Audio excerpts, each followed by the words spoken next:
I did a short story, a short erotic story, for a book called First Times. With Delcourt. With Delcourt. And it was written by somebody else.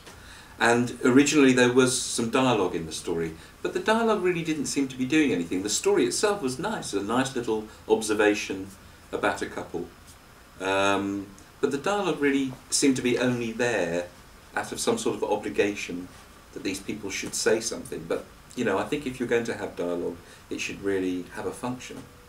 And, I mean, dialogue during a sex scene is pretty perfunctory, really. And it seemed to me that you could tell the story more poetically, in a more interesting way without the dialogue. So I did that, and that just seemed to be the perfect way to do the story that I had in mind, which was really all about, it was more like, I imagined something more like music, something that you fall into and you feel and it drifts along and it has an atmosphere to it.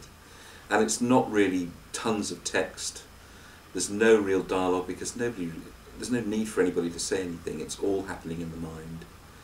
It just seemed to be the perfect way of doing it, and hopefully also I liked the idea of doing a book that was universal in that way. It seemed you can tell a story in comics just with pictures for anybody in the world. In fact, originally I wanted the book not to have a title even, and not to have my name on it, and for it to be a private book and to publish maybe 300 copies and have a private website or something where you had to know, you know, where it was and a password to be able to set this sort of strange anonymous private book.